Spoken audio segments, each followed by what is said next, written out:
Olá, você está ouvindo o podcast Outra Economia, Descomplicando Economias, um projeto do movimento Economia Pro Gente. A taxa de câmbio é uma dos principais preços da economia, mas é abordada de uma forma extremamente simplificada no debate público. Dólar baixo é tido como positivo e quando está alto é tido como negativo. Mas a realidade é mais complexa do que isso. Para tratar desse tema, convidamos o professor de Economia da Universidade Federal do Rio Grande do Sul, Maurício Andrade Vaz, a quem agradecemos a disponibilidade. E eu sou Marcelo Malesqueira Campos, professor de Economia do Instituto Federal de Educação, Ciência e Tecnologia do Rio Grande do Sul. Olá, Marcelo. Agradeço o convite, né? E você do Robert também está na organização. É um tema bem interessante para a gente tratar, né? Tem diversas complexidades. Vamos ver se a gente consegue ajudar um pouco. Para começar a conversa, então poderíamos tentar entender como que é determinado o nível da taxa de câmbio, né? Por que ela oscila? O preço do dólar é dado pela estrutura produtiva, pelo nível de desenvolvimento do país, pela taxa de juros. O que determina o nível da taxa de câmbio?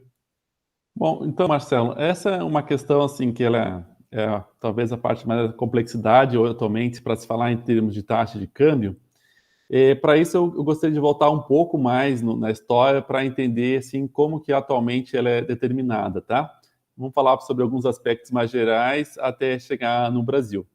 Então, pensando no sistema anterior ao que estamos vivendo hoje, né, que é o sistema da globalização financeira, uma forte financiarização da economia, a gente passou pelo sistema de Bretton Woods, né? Esse sistema de Bretton Woods, eles tinham os fluxos financeiros mais regulados e as taxas de câmbio eram fixas ou semifixas, né? Elas poderiam ser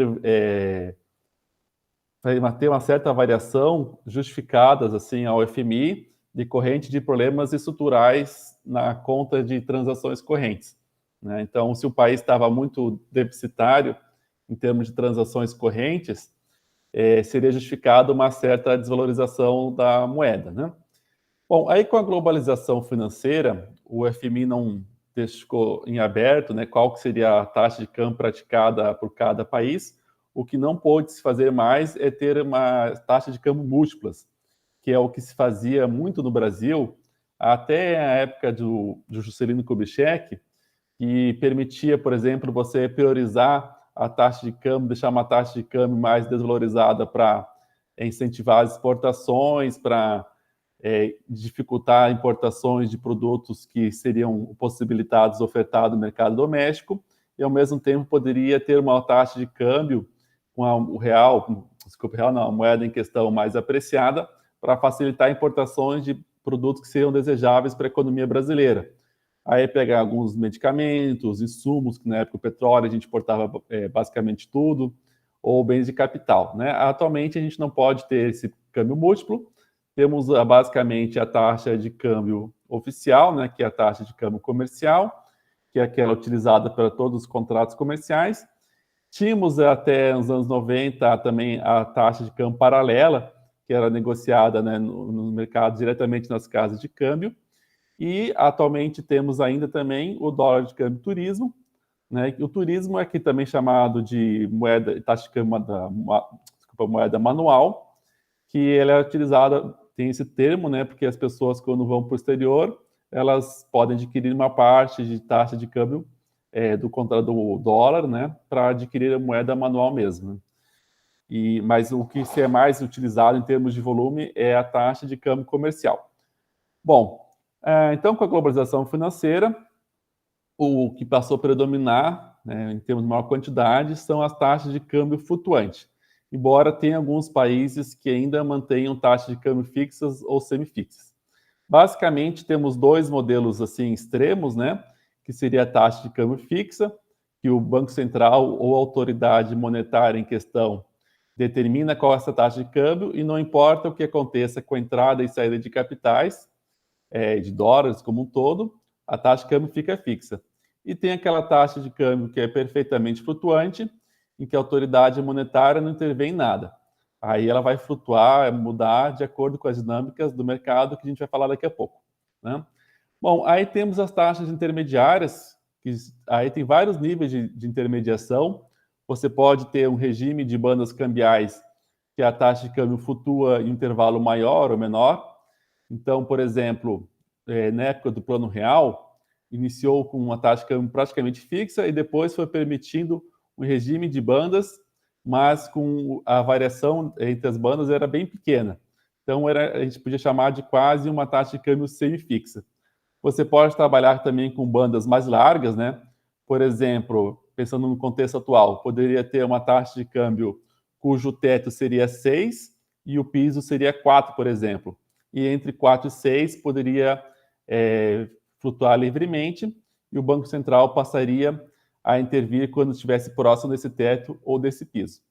E nós temos as taxas de câmbio sujas, né? Que elas têm esse nome porque seriam taxas de câmbio flutuante, mas o Banco Central, né, outra autoridade monetária, ela acaba interferindo para evitar ou flutuações muito intensas na moeda, ou também para buscar, não de forma formal, um certo patamar que não deixe nem tanto os preços da economia muito caros e também não deixem ser demasiadamente apreciada no sentido de reduzir a competitividade da economia do país, né? Principalmente para o setor industrial.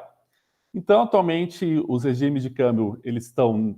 O que predomina é a taxa de câmbio suja, com menor intensidade, né? Então, os países asiáticos em desenvolvimento, eles costumam ter uma taxa de câmbio flutuante bastante suja, e no caso da China, por exemplo, ela trabalha com regimes de bandas cambiais em que o dólar flutua pouco.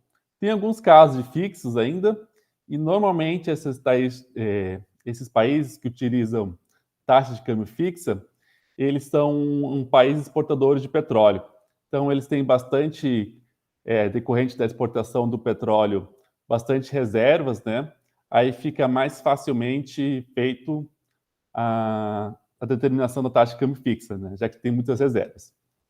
Então, é o seguinte, pensando quando se fala nesses determinantes, né? Se tinha em mente que o fator comercial, o fator produtivo, ele seria um fator talvez mais determinante para a taxa de câmbio.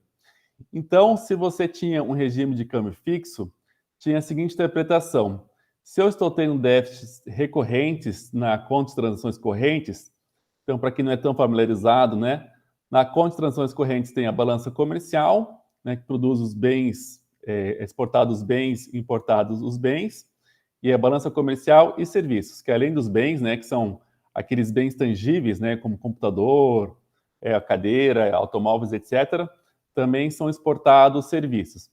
Esses serviços têm uma infinidade de tipos de serviços, né, desde seguros, fretes, etc. Essa é uma parte da conta de transações correntes. A outra parte é dividida em renda primária e renda secundária.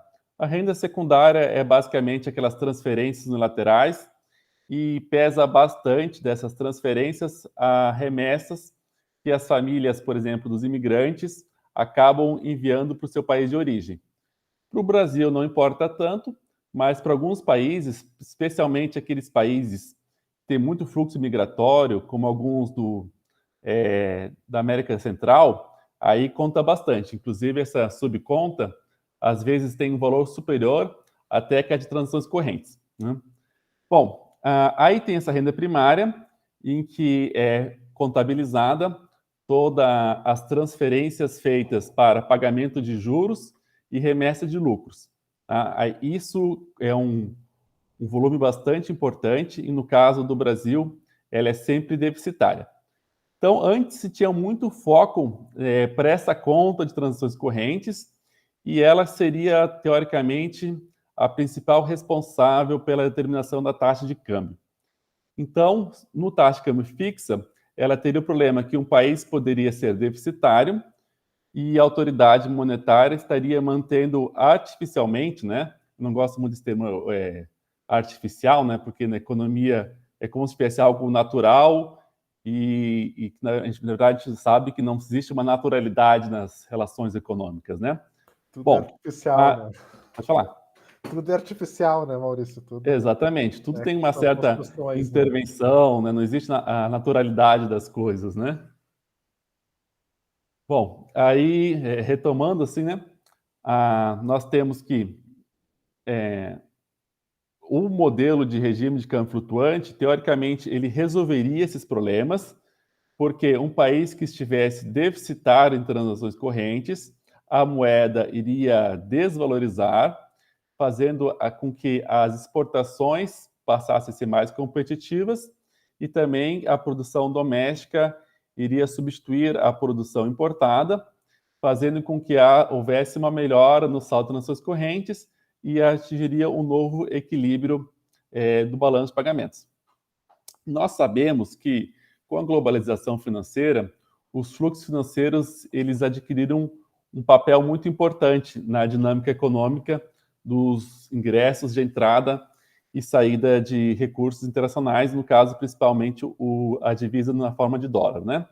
Então, um país, como é o caso do Brasil, ele pode passar por muitos anos tendo déficit de transações correntes, né? Então, levando em consideração, no caso brasileiro, a gente costuma ter superávit na balança comercial de serviços, mas o déficit acentuado decorrente do pagamento de juros e remessa de lucros faz com que o nosso déficit de transações correntes seja superior.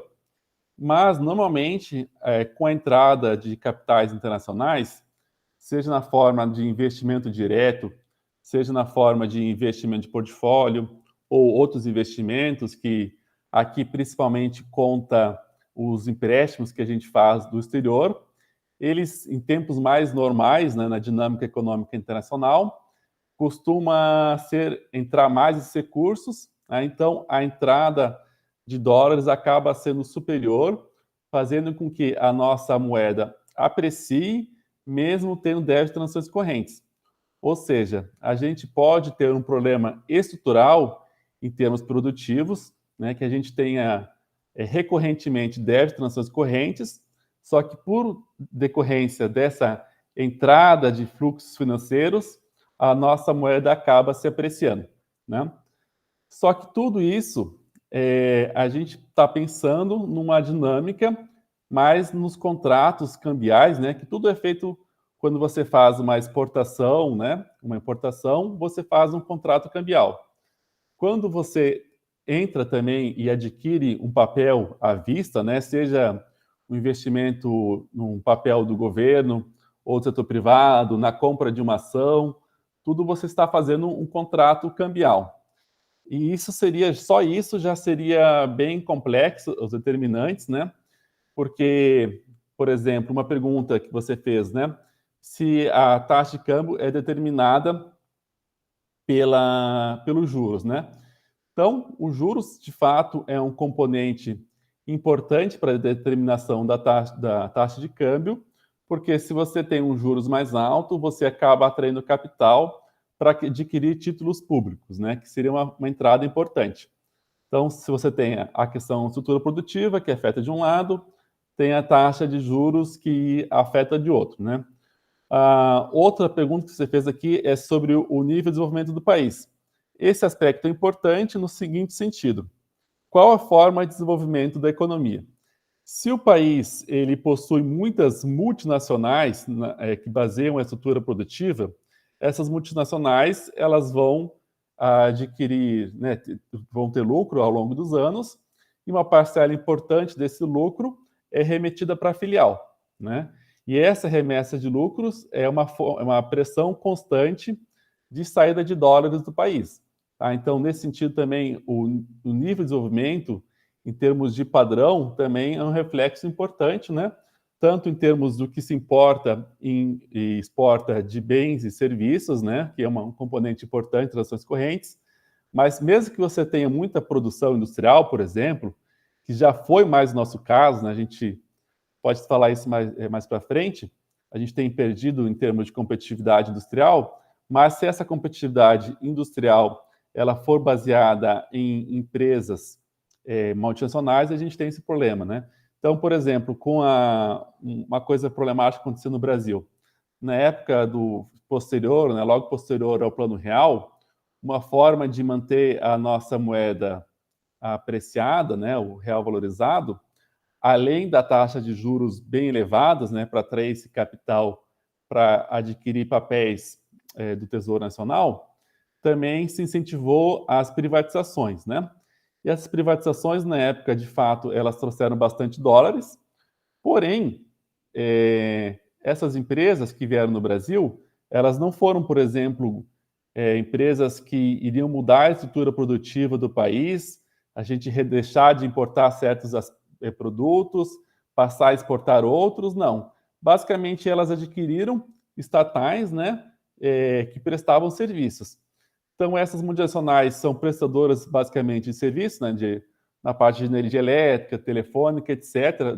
Também depois com a reforma do sistema bancário, né, que também houve muita privatização, não, mas de vendas, né, para multinacionais. Todas essas grandes empresas multinacionais, prestadoras de serviços que vieram nos anos 90, elas basicamente, então, elas adquirem a sua receita em reais, mas boa parte elas exportam, elas transferem, desculpa, na forma de remessa de lucros. Então, a gente foi, na verdade, nos anos 90, uma entrada de dólares que iniciou, ela se transformou em um passivo importante, né? Então, a estrutura do padrão de desenvolvimento do país é bastante relevante. Só que tudo disso a gente está falando ainda mais focado em termos de entradas e saídas líquidas de dólares, né? Pensando principalmente nos contratos à vista, que só isso já tem uma grande complexidade, né? Por exemplo, para entender esses fluxos de capitais que entram e saem do país. Vários estudos demonstram, né? Inclusive parte da minha tese, né? Acho que a parte mais importante da minha tese é estudar quais são esses determinantes, esses fluxos financeiros, né?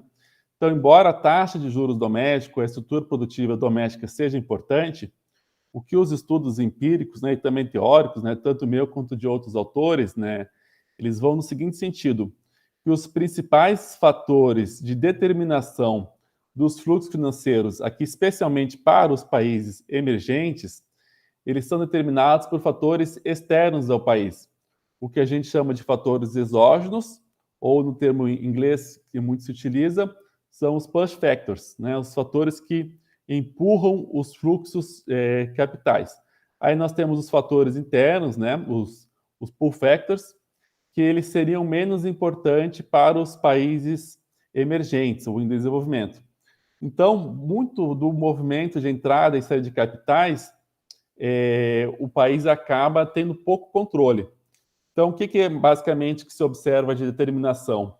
A taxa de juros praticada pelo país-chave do sistema, né, no caso Estados Unidos, uma relevância também de outros países centrais, né, mas principalmente Estados Unidos, de um lado, e de outro lado, o fluxo, a dinâmica de liquidez internacional. Então, em contextos em que há uma maior preferência por liquidez, né, que é um conceito keynesiano, mas que a gente pode chamar também assim, de um menor apetite pelo risco, os investidores eles ficam avessos a investir nos países emergentes e passam a priorizar os países centrais, já que eles estão com maior incerteza em relação ao que vai acontecer.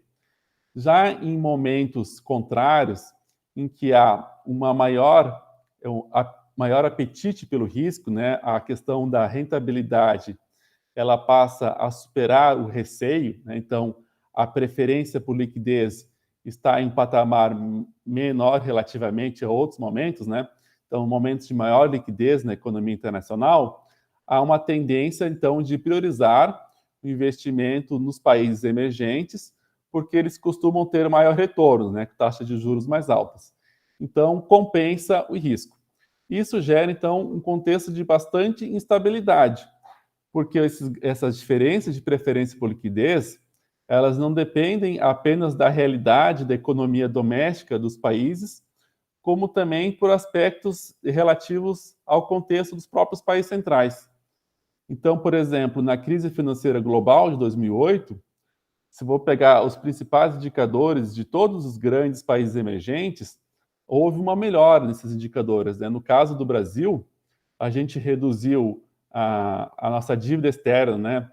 Ela era líquida, né, descontado as reservas, era algo em torno de 130 bilhões. Na véspera da crise, de dólares, né? A gente estava com uma dívida externa negativa, ou seja, a gente tinha mais reservas do que dívida externa. As nossas reservas, né, então, elas aumentaram muito, né? Elas chegaram próximo a 400 bilhões. Aí tem alguns indicadores que, para os fluxos financeiros internacionais, são menos relevantes, como, por exemplo, o nível de indicador da dívida interna também melhorou, a inflação em geral, que também se fala muito, mas para o investimento internacional não é tão relevante. Enfim, as exportações melhoraram, né? Há um conjunto de indicadores que demonstram uma redução da vulnerabilidade externa. Mas, mesmo assim, os países emergentes foram bastante afetados, né? Como o caso do Brasil, ele teve uma depreciação bem forte do real na época da crise de 2008, e como aconteceu agora novamente, né? O real, ele costuma ser a moeda que mais oscila nesses contextos, né? Então, por exemplo, em 2020, o real foi a terceira moeda que mais se desvalorizou em relação ao dólar, num contexto de 121 países, né? Só ficou atrás de quem? Da Venezuela e da Zâmbia, tá? De todos, inclusive, desvalorizou mais que o peso argentino, tá? Então, que já está uma crise mais acentuada, né, decorrente da dívida deles, que é atrelado ao dólar. Mesmo assim, o real desvalorizou mais. Também tem que levar em consideração que o peso argentino desvalorizou bastante já em 2019. Mas, enfim, o Brasil, né, se a gente for pegar entre os principais países emergentes, né, que não é o caso da Zâmbia nem da Venezuela, é a moeda que mais se desvalorizou. Também, por outro lado, naquele período de maior liquidez internacional, de maior crescimento dos países emergentes e também do mundo como um todo, que pega lá de 2003 até meados de 2008, antes da crise, o real era a moeda de um grupo de 20 países emergentes, dos principais 20 países emergentes, é a moeda que mais se valorizou. Ou seja, o real ele tende a flutuar mais que outras moedas dos países emergentes. E por que disso? Aí tem uma particularidade importante do mercado doméstico de câmbio do país, que é o Brasil, o real no caso, é a moeda que possui mais contratos de mercado futuro registrados em bolsa entre os países emergentes, é a maior entre os países emergentes e a terceira maior do mundo. Fica só atrás do dólar e do euro. Então, o real ele é muito negociado nesses contratos de derivativos, né? Então, só para explicar rapidamente, o mercado de derivativos basicamente tem dois tipos, né? Falando em termos de mercado de derivativos de câmbio, tá? Tem aquele mercado que é transacionado no mercado de balcão. Esse mercado de balcão, normalmente, ele não precisa ter muito registro e ele é feito diretamente nas casas de câmbio ou nos bancos, né? No caso do Brasil, ele tem que ter registro ou na BMF, né? No caso é a B3 agora, ou na CETIP, tá? Em alguns países, nem nessas instâncias oficiais ele precisa ser registrado. Mas no Brasil, além do mercado de balcão ter que ter esse tipo de registro, o mercado futuro, o que é o mercado futuro? O mercado futuro é o mercado mais regularizado. Então, ele tem que atender parâmetros que são mais uniformizados e você tem um maior controle pelas autoridades monetárias e reguladoras. O mercado de balcão, ele não trabalha com modelos padronizados, ele faz muito contratos individualizados, tá? Então, o Brasil, no caso real, ele trabalha muito com o mercado de futuros, então, que são mais regulados e contratos com parâmetros mais balizados. Bom, então, o real é uma moeda que ele tem esse contrato de câmbio muito forte. E por que tem essa tradição de mercados derivativos tão forte?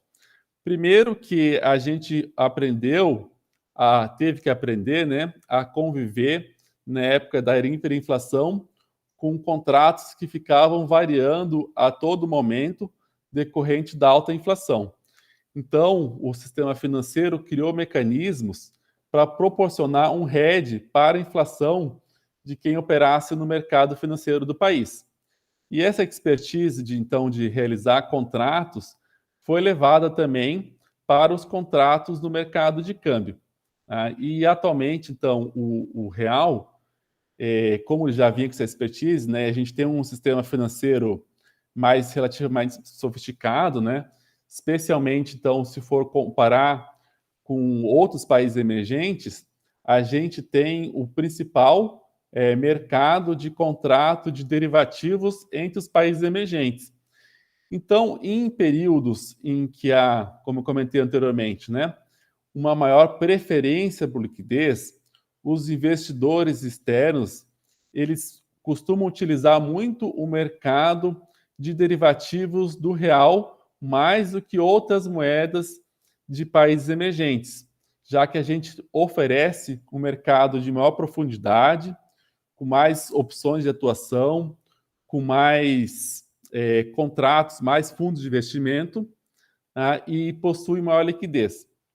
Então, se a gente for pegar, inclusive, um dado, né, que o Pedro Rossi ele trouxe no livro dele, quem estiver vendo, até deixei esse livro aqui, Taxa de Câmbio e Política Cambial no Brasil, do Pedro Rossi. Ele é um autor que explica muito bem, ele desenvolveu a tese, tem diversos artigos e esse livro também sobre o tema, né?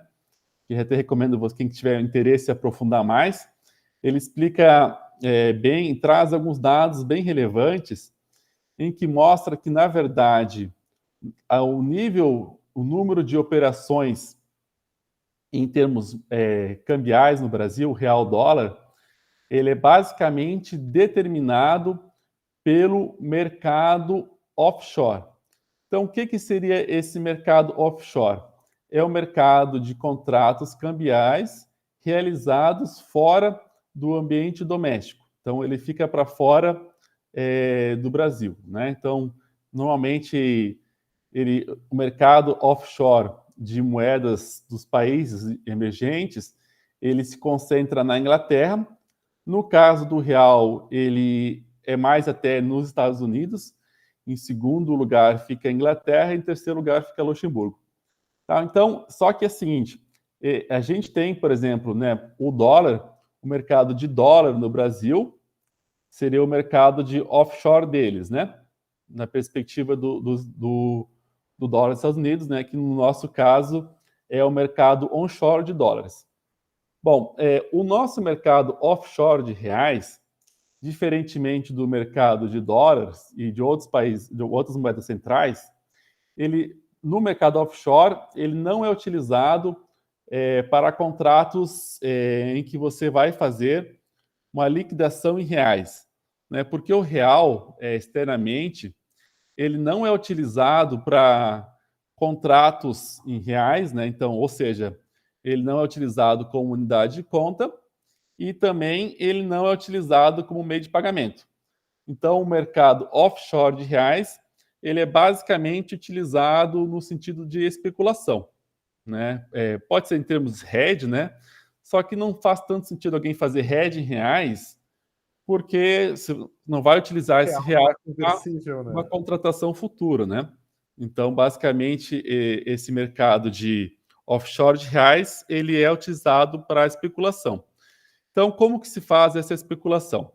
Um investidor internacional, ele aplica em um fundo de investimento em que ele vai obter a variação do real, né, que pode ser positiva ou negativa, e o diferencial de taxa de juros, comparando a taxa de juros que ele tem no Brasil com a taxa de juros que ele vai obter, por exemplo, nos Estados Unidos.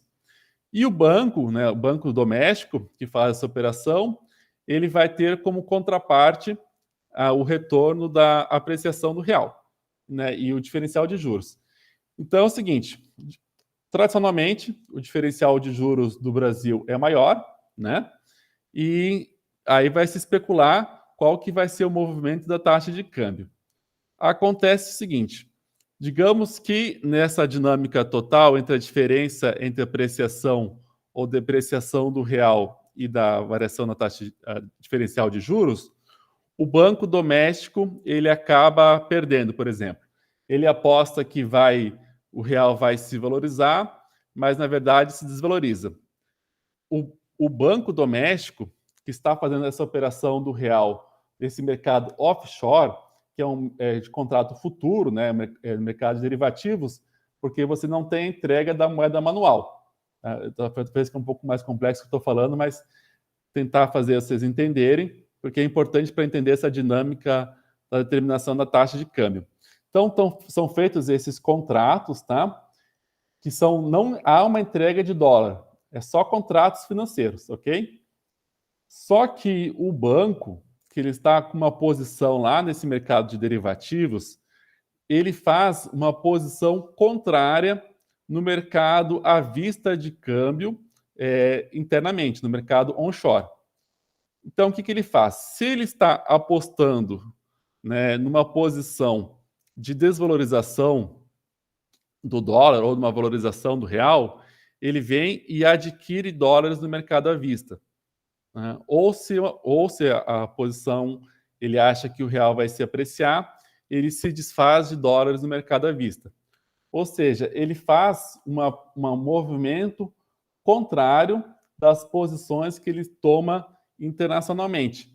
E com isso ele consegue ter ganhos de arbitragem, porque o rendimento dos juros que se tem no mercado offshore, devido a descontos tributários, etc., ele acaba sendo menor. E os bancos, então, acabam conseguindo ganhar com essa arbitragem.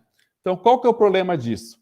Conforme muda a posição dos investidores internacionais, dos investidores institucionais, que são esses grandes investidores, altera a estratégia dos bancos no mercado doméstico. Então, o que o Pedro Rossi explica muito bem no livro, né, e recomendo vocês assistirem, lerem, né, que essas mudanças na percepção do que vai acontecer, tá, com a taxa de câmbio por parte dos investidores internacionais, desses investidores institucionais que operam nesse mercado offshore de reais, ele acaba refletindo no mercado à vista de dólares, porque vai fazer com que haja uma mudança na atuação de compra e venda de dólares no mercado à vista por parte dos bancos que operam nesses mercados, né? Ou seja, qual que é a conclusão disso? Que a mudança das expectativas decorrente do mercado de derivativos vai fazer com que haja uma mudança no mercado à vista. Ou seja, não é tanto o mercado à vista que determina qual que vai ser a dinâmica do mercado futuro, no mercado de derivativos, mas sim uma dinâmica do mercado de derivativos faz com que haja impactos no mercado à vista de moeda. Portanto, mesmo que não esteja havendo uma mudança tão grande do volume negociado no mercado à vista de divisa, no mercado à vista de dólares, nesses contratos que são feitos cambiais, você pode ter uma grande flutuação do real. Então, mesmo que a autoridade monetária faça uma elevação na taxa de juros, se os investidores internacionais acreditem que ela não será o suficiente ou que a condição externa não vai ser adequada, que os capitais, por um motivo ou outro, eles não vão retornar para o país, o impacto na taxa de câmbio ele vai ser menor do que o esperado, né? Por outro lado, então, em momentos de maior liquidez, há uma tendência de essa expectativa de apreciação do real e a taxa de juros também não consegue ter o mesmo efeito, digamos que eu quiser reduzir a taxa de juros para evitar depreciação. Então, os ouvintes podem observar, né, que a questão da dinâmica de determinação da taxa de câmbio, ela tem um conjunto de complexidade, né? Os aspectos produtivos deles são importantes, a taxa de juros é importante, mas no mercado como o real, a questão das expectativas dos agentes internacionais, aí por motivos exógenos ou por motivos internos, eventualmente também, como, por exemplo, uma desconfiança no que o presidente da República vai fazer, ou, por exemplo, também muitos investidores institucionais, eles deixam de aplicar num país que está desmatando excessivamente. Então, tem diversos fatores que vão muito além da questão da dinâmica fiscal, que é menos relevante, ou o comportamento da inflação, e eventualmente até da taxa de juros deixa de ser o fator mais determinante para a atração dos capitais, para a dinâmica especulativa da taxa de câmbio. Obrigado, Maurício. Tu falou bastante ali desses fatores que levam a uma flutuação no câmbio, né?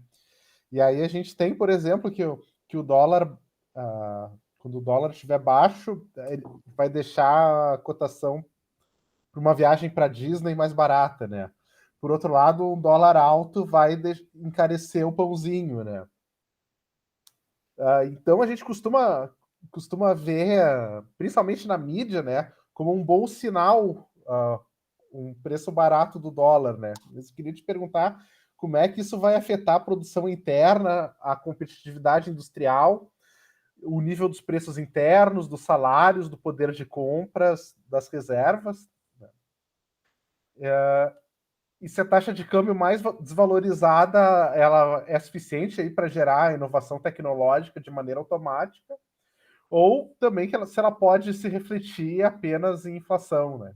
Comentasse um pouquinho isso. Bom, então tem diversas perguntas. A gente pode pensar assim, então, dois lados da taxa de câmbio, né?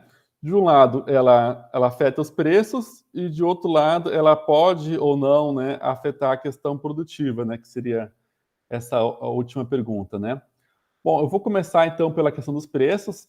É inegável que a taxa de câmbio ela tem um efeito sobre os preços, né? Quem tiver até mais interesse na última coluna minha aqui de agosto, no Sul 21, eu escrevi um texto sobre os impactos da taxa de câmbio sobre o nível de preços, né? O foco sobre o custo de vida. Porque a taxa de câmbio, ela realmente afeta um conjunto muito, muito amplo, né, da vida das pessoas. Então, muitas vezes, pessoas, não, a taxa de câmbio ela encarece, o real desvalorizou frente ao dólar, então os produtos importados vão ficar mais caros. De fato, os produtos importados ficam mais caros, mas não são só esses produtos que encarecem, né? Além dos produtos importados, tem boa parte da produção doméstica, ela utiliza de alguns componentes importados. Então, você compra, por exemplo, um computador fabricado em Minas Gerais não, na Amazônia, na Zona Franca de Manaus, boa parte dos componentes dele é importado. Então, não adianta a produção ser doméstica se, digamos, 70% seja importado. O caso mais clássico é do pão francês, né? Todo pão francês ele é produzido aqui no país, né? Só que uma grande parte do componente dele é o trigo. E o trigo é um dos principais, agora recentemente, no caso, é o principal produto agrícola importado no país, e o preço dele é cotado em dólar, né? Então, consequentemente, a taxa de câmbio vai encarecer o preço desse insumo e o preço do pãozinho, né?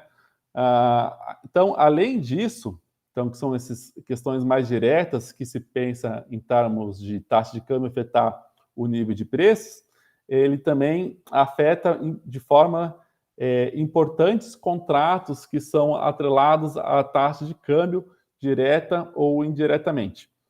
A gente pode pensar no preço dos alimentos como um todo, né, que esse não é exatamente um contrato direto, às vezes tem até um contrato de derivativos, né, que atrela ao preço internacional, e então ele afeta tanto os importados, mas também os que nós produzimos e vendemos para fora.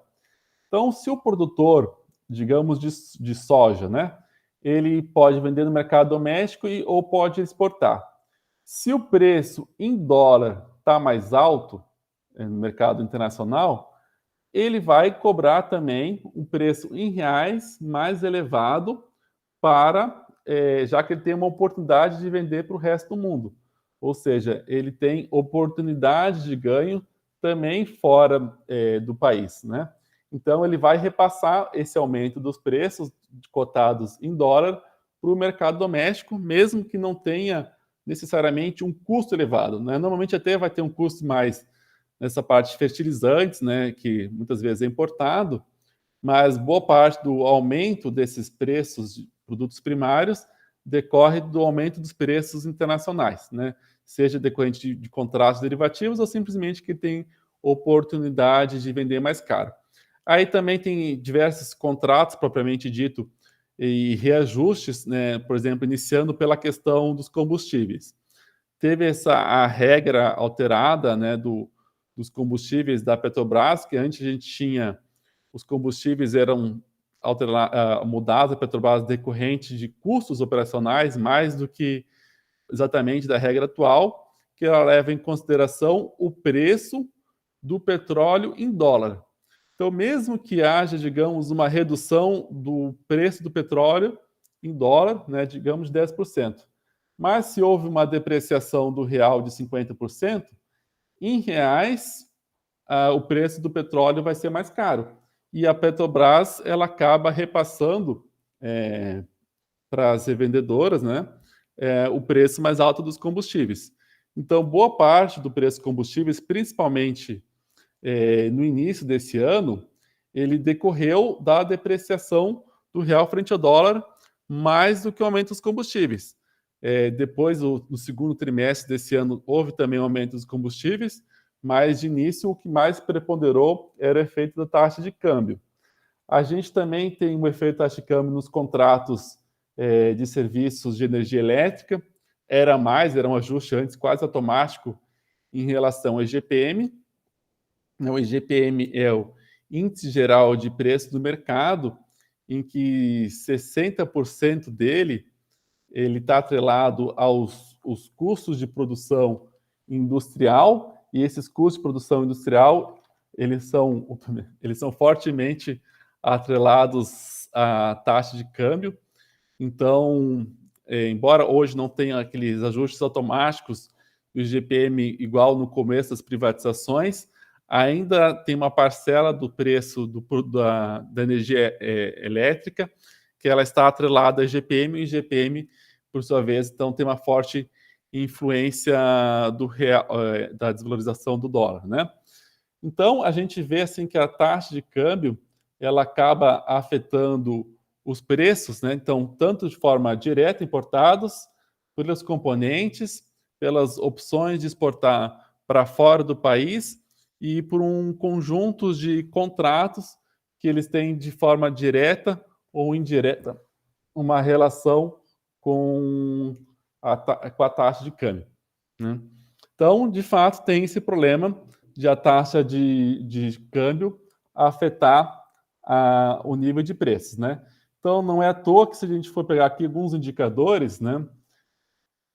Por exemplo, em 2020, então, o IGPM ele fechou ano passado em 23% de aumento e o IPCA fechou só em 4,4%. Justamente que o IPCA é o preço para o consumidor final. Então, como a gente teve uma recessão muito forte na economia, os preços acabaram sendo segurados no ano passado.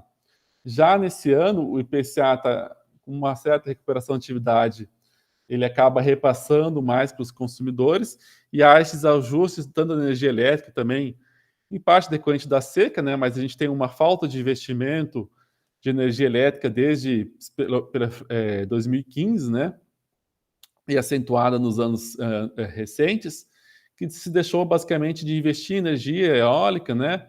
Eólica até tem um pouco ainda que se investe através do financiamento do BNDES, mas o que o Estado ele deixou de ampliar essas fontes de energia renovável, não se investiu mais também em usinas hidrelétricas, né? Então a gente está cada vez com mais problemas de fornecimento de energia. Aí você também tem uma que em parte atrela o câmbio, outra parte não, né? Que também acaba ajudando a pressionar mais a inflação. Mas enfim, em 12 meses o IPCA ele está com uma inflação de 8,99%. E tem um outro índice que é parecido com o IGPM, que é calculado pelo IBGE também, que é o índice de preço da produção, que esse também é muito fortemente atrelado à taxa de câmbio. Ele está acumulado em 12 meses 36,8%. Então, a gente tem esse impacto pesado da taxa de câmbio sobre os preços. Só que esse é um lado da moeda, né? O outro lado da moeda é que uma taxa de câmbio ela tem impacto importante também em termos produtivos. Aí a gente pode pensar tanto nos efeitos assim nocivos, né, para a economia doméstica de uma moeda sobreapreciada, como também na possibilidade que a taxa de câmbio ela pode ser utilizada de forma competitiva para a economia. Então, aquele exemplo que eu comentei no início com vocês, o real, por exemplo, né, que ele se manteve em alguns anos com déficit de transações correntes, mas que os fluxos financeiros, né, aproveitando esses ciclos de liquidez internacional, ele acabava apreciando a moeda doméstica, né? E isso ali depois dos anos 2000 e nos anos 90 isso acontecia de forma até forçada, né? Por meio da política monetária de juros elevadíssimos, mas mesmo nos anos 2000 a gente teve uma política de apreciação da moeda forte, né?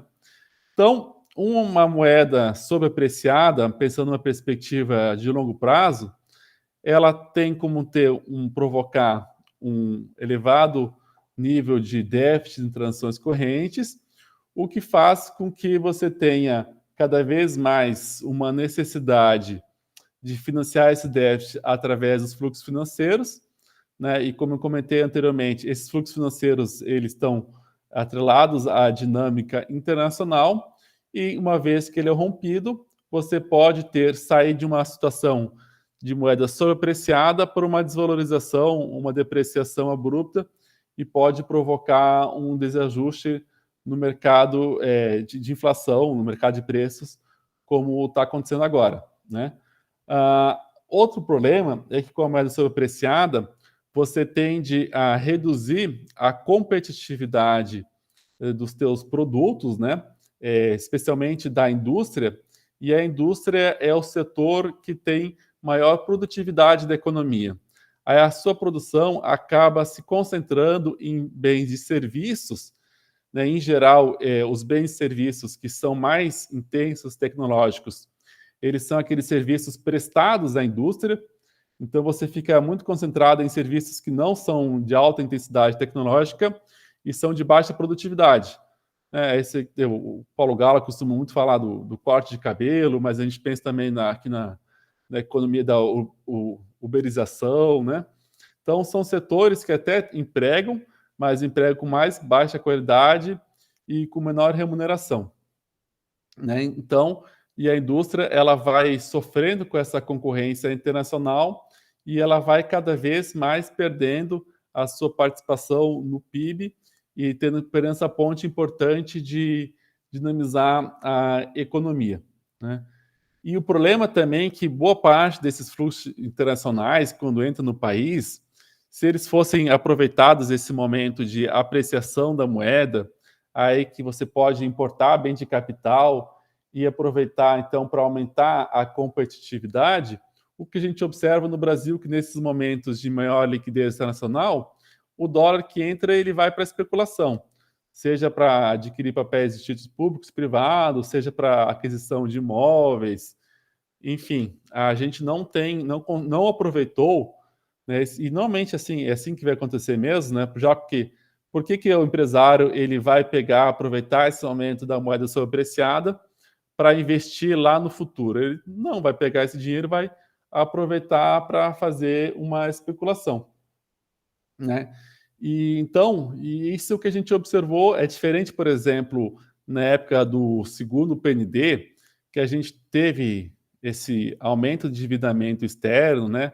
Mas ele foi utilizado para mudança estrutural. Pode se discutir se era a melhor alternativa, que depois teve a crise dos anos 80, né? Mas, enfim, ao menos melhorou a estrutura produtiva e a gente conseguiu ter um aumento de produtividade na economia até meados dos anos 80, né? Desde diante, a gente tem uma tendência de redução da nossa competitividade, da economia, do ritmo de produtividade, e com que a gente observa que a economia, a participação da indústria está ficando cada vez menor, né? Não se explica só pela questão da taxa de câmbio, mas ela, enfim, ela é um patamar importante, né? Tem aqui um estudo, por exemplo, o professor Herrero tem vários estudos nessa área, né? Mas aqui com o parceiro do Basílio Souza, que eles observam que o real estava bastante sobreapreciado, né? E em 2013 ele estaria 50 acima do patamar que permitisse 30 setores serem competitivos internacionalmente, né? O que isso acaba fazendo com que haja uma redução do investimento nesses setores, né? E que uma parte importante seria em corrente disso seria a taxa de juros mais alta do Brasil durante um bom período, né? E as intervenções no mercado de câmbio seriam insuficientes, até porque comentei na primeira pergunta, a complexidade é muito maior, né? Tem que trabalhar também com o mercado. Depois a gente pode entrar mais detalhes sobre isso, né? Infelizmente, essa perda dinâmica da indústria do Brasil, ela não é equivalente à perda dinâmica da indústria dos países desenvolvidos, né? A gente está tendo uma desindustrialização prematura, né? Que em parte disso é justamente consequência dessa taxa de câmbio sobreapreciada. E o problema disso é que você poderia ter, digamos assim, tá? Antes de perder tanto a competitividade, de se deixar de realizar investimentos, a taxa de câmbio industrial de equilíbrio, né, poderia ser, digamos, de R$ 4 por dólar. Como você vai deixando de investir, você vai perdendo competitividade, você não está investindo em inovação, vai ficando para trás, para a sua indústria ela voltar a ser competitiva internacionalmente, por exemplo, a taxa de câmbio industrial teria que ser R$ 6 por dólar. E quanto mais tempo se demora para fazer o ajuste, mais tempo ela precisa, mais alto tem que ser a taxa de câmbio para tornar, já que você tem uma menor produtividade, para compensar a sua menor produtividade, teria que ser mais alto o patamar da taxa de câmbio. Só que não adianta, por exemplo, uma situação como a atual, você ter uma depreciação forte da moeda. Porque se mantiver uma situação de alta volatilidade, as empresas, por exemplo, agora elas estão competitivas para exportar, por exemplo, o preço está positivo. Ou está interessante para substituir a produção, a importação. Só que se você não sabe qual que vai ser a taxa de câmbio daqui a 6 meses, não sabe nem daqui a um mês, né? Como que você vai realizar um processo de investimento? A gente tem uma incerteza muito grande em relação ao preço futuro do dólar, então não vai ter incentivo para realizar investimentos, seja para exportar, seja para substituir a produção doméstica. Então, para uma desvalorização da moeda, uma depreciação da moeda, a gente utiliza desvalorização quando trabalha com fixo e depreciação quando trabalha com câmbio flutuante, tá? Então, mesmo que tenha uma depreciação da moeda como se fosse agora, se soubesse que ela se manteria nesse patamar, já poderia, né, teria ao menos o potencial de estimular o investimento, né? Agora, uma questão que falando essa questão da tecnologia, né?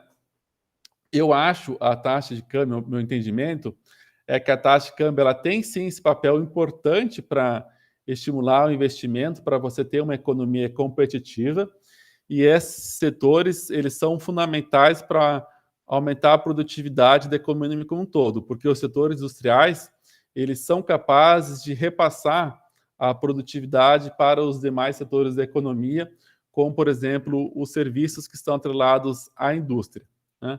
Só que, nesse meu entendimento, isso é a taxa de câmbio para setores que já têm uma certa maturidade no processo produtivo, a taxa de câmbio, ela por si, ela tem um efeito maior. Mas para o país conseguir se inserir em novos setores, aí a taxa de câmbio ela tem um papel mais, digamos, secundário, ela precisa de uma atuação mais forte do Estado. Então, por exemplo, no setor de semicondutores, né? Se pensasse antes, você não tinha nenhuma produtora de semicondutores no Brasil. Você põe um patamar mais depreciado, é muito difícil vir se instalar uma empresa aqui no país assim só por causa do patamar da taxa de câmbio. Até pode acontecer, mas é mais difícil. Então, é importante que tenha uma atuação do Estado, né, seja diretamente, né, por exemplo, como o Estado, na época do governo Lula, investiu na CEITEC, né? A CEITEC é uma produtora de semicondutores, né, localizada em Porto Alegre, que é a única empresa da América Latina capaz de produzir semicondutores de toda essa etapa, né? Que vem da pesquisa, testagem e produção exatamente dos componentes. E o que o governo Bolsonaro tem feito, né? Ele tem liquidado, está com essa política de liquidação da CEITEC, que tem um potencial gigantesco de aumentar a escala, de ser competitiva, justamente num setor que é uma carência mundial e doméstica, né? Então, por exemplo, a indústria automobilística no Brasil e no mundo, ela tem parado a produção por falta de semicondutores. E a gente tem uma empresa que ela não, lógico, não tem a escala suficiente para atender todas essas demandas que poderiam ter, né? Mas ela teria a capacidade de, com o tempo, né, e investimento do governo, aproveitar a, a capacidade de compras governamentais, aumentar a produção dessa empresa. Enfim, no meu entendimento, assim, a taxa de câmbio ela tem um papel fundamental para determinar a competitividade do país, e mais também ela, para isso resultar em casos concretos, é importante que haja uma atuação complementar do Estado, porque o Estado fazendo política industrial com uma moeda muito apreciada dificilmente vai dar certo, porque o setor privado não vai ser estimulado. Mas também só taxa de câmbio sem uma atuação do Estado de forma direta ou indireta também vai ter efeitos bastante limitados e vai exigir com que a taxa de câmbio seja mais depreciada ainda, o que por sua vez provoca esses custos de vida mais altos, né? Então, o investimento que proporciona um aumento da produtividade doméstico faz com que também a taxa de câmbio competitiva não precise ser tão depreciada assim. Certo, Maurício. E tu andou comentando sobre essas oscilações no câmbio que geram incerteza para o futuro, né? E a gente tem, por exemplo, em 2020, uma depreciação do real, né? Que impactou e está impactando até agora no nível de preços, né? E também tem toda essa incerteza em relação à indústria, né? Então, o que a gente poderia fazer? Que alternativas tem? O que pode ser efetuado para evitar solavancos abruptos no câmbio, né? Bom, essa é uma questão interessante, né? Eu gostaria de dividir ela em dois grandes grupos, assim. Tem aquelas medidas econômicas que seriam mais market friendly, né? Que seriam aquelas medidas mais, assim, digamos, bem aceitas pelo mercado, que não incidiria, assim, num certo tipo de controle, que eu vou falar depois, né? Existe o que a gente chama de rede de proteção global, né? Global Financial Safety Net, que, né, ela cada vez está sendo mais utilizada, não só para os países emergentes, mas também pelos países emergentes que buscam mitigar o problema da flutuação financeira e, consequentemente, acaba tendo um impacto em fazer com que a taxa de câmbio não tenha tanta flutuação quando poderia ter sem elas. A gente tem basicamente são 4 combinações. Tem as reservas internacionais, que eu acho meio estranho chamar de rede de proteção financeira global, porque reserva internacional é uma medida individual, né? Mas, enfim, o FMI e diversos autores ele utilizam esse reserva internacional como dentro dessa rede. Aí tem as instituições financeiras internacionais, aí que um destaque seria a atuação do FMI, né, nesse sentido de auxiliar quando o país está com problema de flutuação na taxa de câmbio decorrente de movimentos internacionais, né, por exemplo, fornecendo empréstimos de diferentes linhas. Aí tem os arranjos financeiros regionais e os arranjos bilaterais de swaps, né? Então, assim, falando das reservas nacionais, elas tiveram um aumento generalizado desde das crises que os países emergentes tiveram, né? Crise mexicana, asiática, russa, brasileira e argentina. Então, os países se passou a ter uma desconfiança, né? Que esses capitais, que simplesmente a abertura de capital resolveria os problemas dos países, né? Acabou a desconfiança cada vez ficou maior, então os países passaram a se proteger mais, buscando acumular reservas, né? Então, ele teria essa primeira linha de defesa, se tem uma pressão de saída de capital, como a gente teve em 2020, ainda tem em 2021, devido às grandes reservas que o Brasil acumulou a partir de 2003, a gente conseguiu fazer com que mesmo toda essa dinâmica que eu comentei do real na tua primeira pergunta, a gente teve uma situação que poderia ter sido pior ainda, né, se não tivesse esse volume elevado de reservas, né? Também as reservas têm uma importância de efeito de sinalização, ó, não vem especular contra a minha moeda que eu tenho muita reserva. Imagina a situação brasileira se, ao invés de 380 bilhões de reservas, a gente tivesse 38 bilhões de reservas, como a gente tinha lá nas vésperas da crise cambial de 98. Com certeza, a situação seria muito pior, né? Bom, aí tem uma discussão em relação ao seu custo, né? Eu não vou entrar tanto nessa questão, mas só para dizer assim, que embora tenha um custo de diferença de juros, né, que a gente transforma em dívida interna, essa compra de reais, mas em momentos em que há uma crise externa, uma desvalorização da moeda, a gente acaba tendo um ganho, e boa parte do que entrou na conta única do Tesouro ano passado, decorrente dessa posição contábil de depreciação do real. É uma questão mais complexazinha, mas resumindo, a gente acaba ganhando quando há uma piora no contexto internacional. O FMI ele passou a ter pressões assim, dos países emergentes, né? Mudando já o próximo tópico, instituições financeiras, né? E então, para decorrente dessa talvez possível perda de relevância, né? Ele acabou criando novas linhas de financiamento, inclusive com linhas de financiamento automático. Infelizmente, quem tem acesso à linha de financiamento automático normalmente são os países envolvidos, mas os países emergentes eles também ampliaram o conjunto de linhas disponíveis. O Brasil não precisa entrar porque a gente tem bastante reservas, né? Inclusive, nós temos cotas no fundo de investimento. Também houve uma mudança de maior participação dos países emergentes, né? Que antes era 6,9%, agora foi para 13%, que ainda, mas assim, ainda é pouco, né? Na verdade, a gente teve uma expectativa de uma mudança de regra, em que, por exemplo, a China era para ter uma posição já semelhante ao nível de reservas dos Estados Unidos, né, se fosse por meio do calculado, mas o Congresso dos Estados Unidos não aceitou, e, por exemplo, os países emergentes, no caso a China, ainda tem menos da metade que as cotas dos Estados Unidos, né, por uma regra que os Estados Unidos mesmo não deixam mudar. Enfim, mas uma mudançazinha houve. E o que tem aumentado muito são esses arranjos financeiros regionais. Tem a iniciativa Chiang Mai, que é bem importante, né? Que é uma rede de proteção entre os países asiáticos, que eles chamam dos ASEAN e Plus 3, que basicamente ele proporciona um conjunto importante de reservas e que para alguns países, né, desses países da Ásia, ele supera inclusive as linhas da FMI.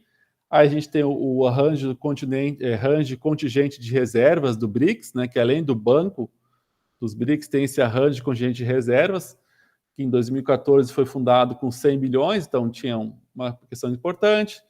Então, na Europa tem um mecanismo europeu de estabilidade, tem esse conjunto de questões que pode ajudar a conter movimentos de corrida contra a sua moeda, né? Aí tem os arranjos bilaterais de swaps, então o swap não envolve necessariamente a entrada e saída da moeda, mas você troca, então normalmente ele acaba sendo mais barato, porque você não faz um contrato que incida juros, mas você, por exemplo, troca um real por dólar junto com o Tesouro dos Estados Unidos, né? Então, hoje era muito mais restrito, atualmente tem um conjunto muito mais amplo desses recursos. A China é o que mais tem hoje entre os países emergentes, tem 32 acordos.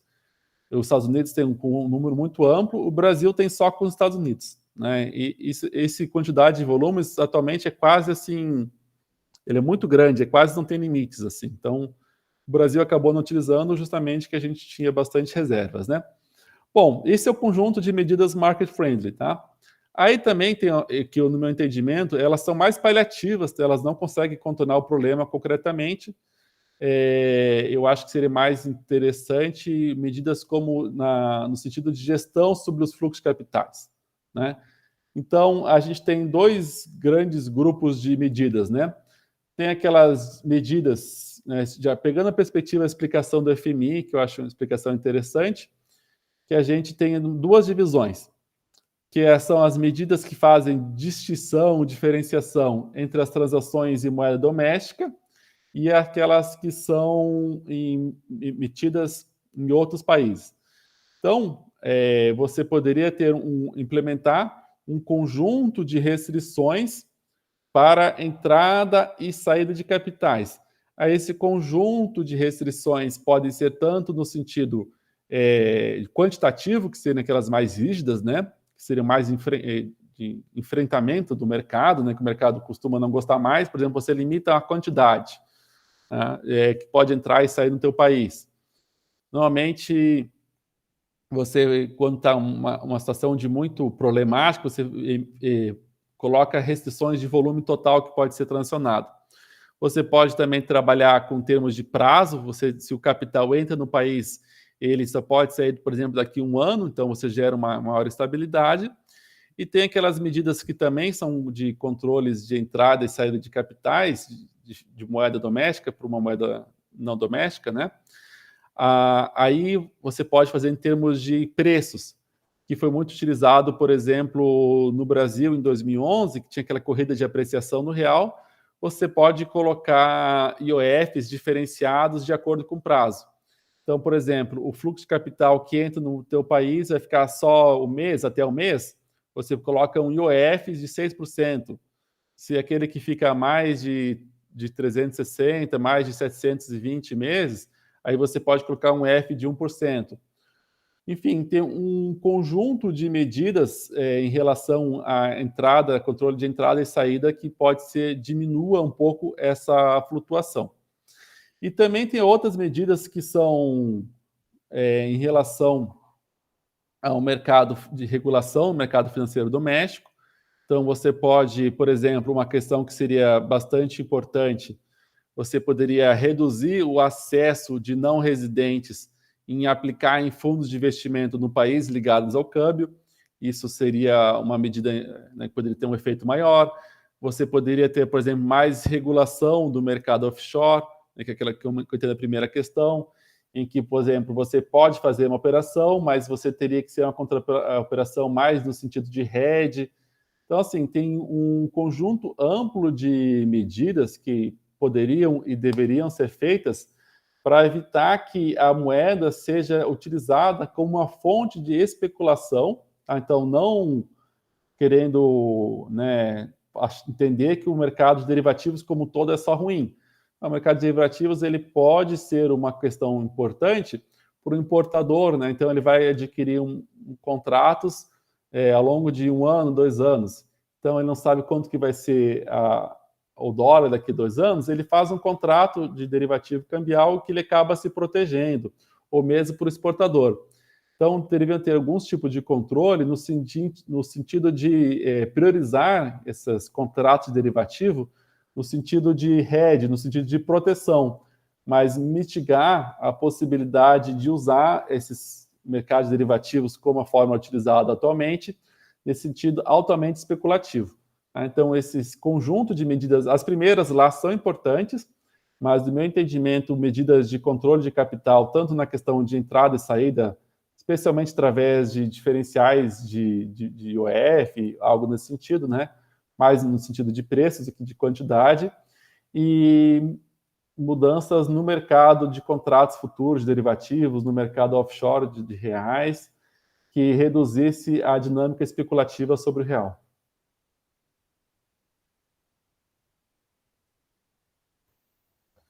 E agora, em 2021, Maurício, a gente teve algumas mudanças na política cambial ali com a autonomia do Banco Central, né? Então, gostaria também que tu falasse um pouquinho de como essa autonomia impacta na gestão do mercado cambial, né?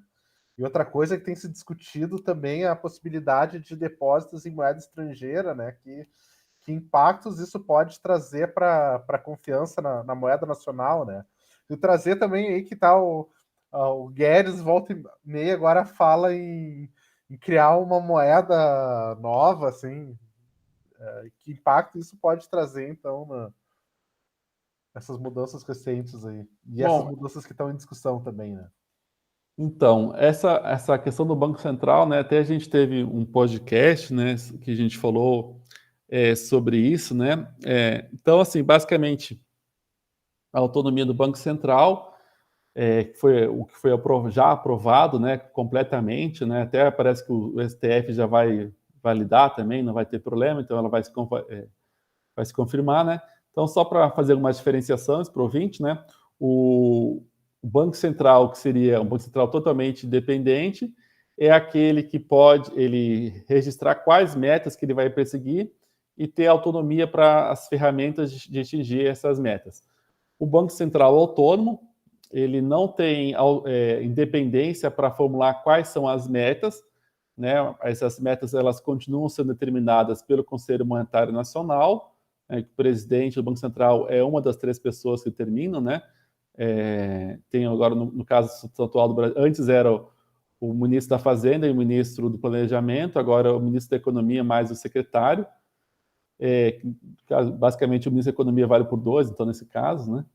O secretário não vai contrariar o do ministro da Economia, mas, enfim, ainda é o governo, né, que teria 2 votos e teria o predomínio das decisões, por exemplo, de qual a meta de inflação a ser seguida, ou se o Banco Central, ele vai além da inflação, ele vai perseguir uma taxa de desemprego, não é o caso do Brasil, que é só a meta de inflação.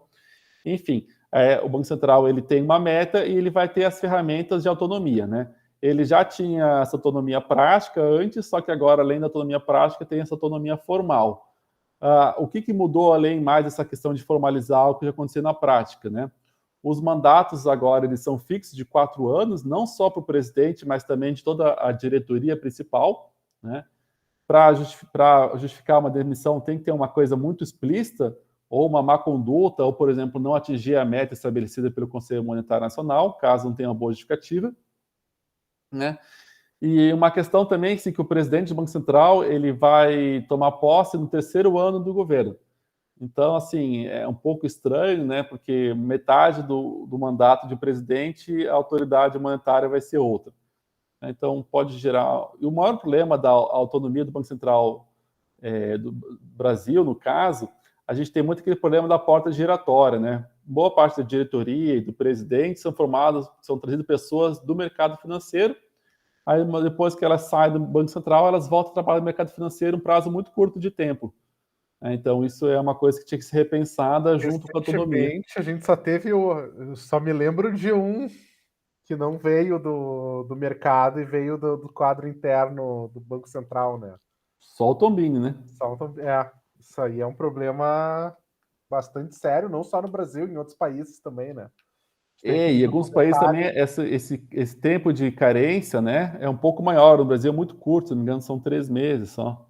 A gente tem aquele documentário, o Trabalho Interno, também, que mostra isso em vários países, como é prejudicial essa porta giratória, né? É extremamente, né? E aí você fica basicamente assim, porque, tudo bem, você tem a meta estabelecida pelo governo, né? Mas, digamos, você tem uma meta de 5,5%. Aí acontece uma pressão muito grande, que dá uma pressão inflacionária, mas o desemprego fica lá em cima também. Então, o Banco Central, né, poderia, por exemplo, eu vou pensar em inflação, mas no desemprego, então eu vou buscar, digamos, os 7% de inflação. Agora, o Banco Central, que ele está muito atrelado ao desejo do mercado financeiro, ele pode, não importa o que aconteceu na economia, eu vou focar só na meta central. Então, assim, essa autonomia, ela tem impacto também na condução prática, né? E quando você tem um interesse no mercado financeiro, a gente sabe que é bem mais complexa a coisa, né? Aí, além dessa autonomia do Banco Central, e essa é a minha maior preocupação, é essa questão que o Banco Central teve uma outra lei complementar, que o Banco Central agora ele tem autonomia também de afetar a regulação no mercado de câmbio. Na verdade, esse é o ponto. Nesse ponto do cambial, pela nova lei, ele tem independência. Então, nem que o Conselho Monetário Nacional fale, o que você vai fazer de taxa de câmbio é isso, aí você tem autonomia para conduzir. Não, o Banco Central, ele, teoricamente, tem independência.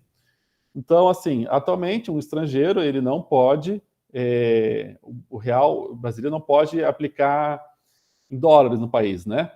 Não tem essa permissão.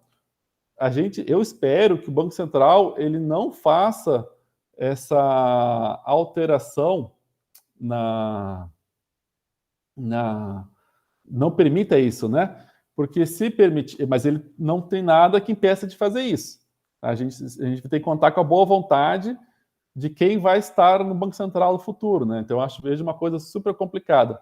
Porque uma vez que os brasileiros, digamos que eles possam aplicar dinheiro em reais, ele pode acontecer algo muito, em dólares, né? Acontecer muito próximo ao que acontecia na Argentina. Então, se busca uma demanda muito grande em dólar, por dólar, aí, por exemplo, aproveita no momento de alta liquidez internacional, esse dólar fica aplicado, ok? Aí, no momento que, por exemplo, aconteceu agora no passado e continua acontecendo esse ano, de reversão internacional, aí as pessoas elas vão eventualmente querer retirar esse dólar. Aí, se você pode gerar uma corrida por dólar, aí os bancos podem não necessariamente ter esse dólar à disposição, ou uma outra questão que se pode permitir com isso, né, que haja além dessa aplicação em dólar, haja uma plena conversibilidade em dólares, né? Então, se você deixa de ter o real como uma forma de reserva de valor, né, e você possa ter essa opção de dólar e não só de real, você pode provocar uma dolarização indireta na economia e acrescentar, assim, não vejo nenhuma relevância para isso, nenhuma questão positiva para isso, de gerar uma instabilidade a mais. Então, a gente já tem tanto motivo de instabilidade da moeda doméstica, né, como eu busquei explicar lá no primeiro ponto, e você pode ter uma fonte adicional. Então, assim, se fala tanto, o Brasil vai se transformar numa Argentina, não sei o quê, né? Esse tipo de permissão é o que pode acontecer, né? Aí o Guedes, a gente não sabe muito o que se acredita ou não no Guedes, parece que ele fala umas coisas tira do nada, assim, né? Eu imagino, assim, que se fala muito da moeda, por exemplo, das moedas digitais, né? As moedas digitais, elas têm dos bancos centrais, tem as moedas privadas, né? Que, em geral, no meu entendimento, elas estão mais no sentido de especulação do que uma substituição de propriamente moeda, mas elas têm também, já que elas não têm nenhuma reserva, não pode ser tirada como reserva de valor, né? Que elas estão muito estáveis, reserva de valor tem que ser algo estável, então isso já interrompe, né? Bom, mas também tem as reservas digitais dos bancos centrais, né, que teriam umas vantagens. Aí, mais uma coisa que mais me pega porque o Banco Central do Brasil são pessoas que, assim, têm postas divergências, né, com o Banco Central, mas parece pessoas mais sérias, né. Eu não vi ninguém do Banco Central falando isso, mas o Guedes fala, assim, que a taxa essa moeda internacional, pelo menos já ouvi falar algumas vezes, algo parecido com isso, ela não teria os mesmos determinantes, seria uma taxa de câmbio, poderia ser diferente em relação à taxa de câmbio normal. Então, teria uma outra taxa de câmbio para a moeda digital do país. Mas aí como é que você vai fazer? Você vai ter duas taxas de câmbio? Como é que vai ser a conversibilidade de uma moeda para outra? Isso não pode gerar mais um motivo de especulação entre as diferentes moedas? Bom, eu espero que nenhuma dessas coisas aconteçam, né? Porque a gente já tem bastante motivo para instabilidade do real. Então tá, muito obrigado, Maurício. Agradecemos mais uma vez pela contribuição para entender esse tema tão relevante para a gente. O Outra Economia faz parte da rede de podcasts Colmeia do Jornal Sul 21. Além do nosso podcast, tem programas sobre feminismo, filosofia, cultura, arte e política. Acesse lá o colmeia.sul21 para conhecer esse conteúdo. Muito obrigado e até a próxima.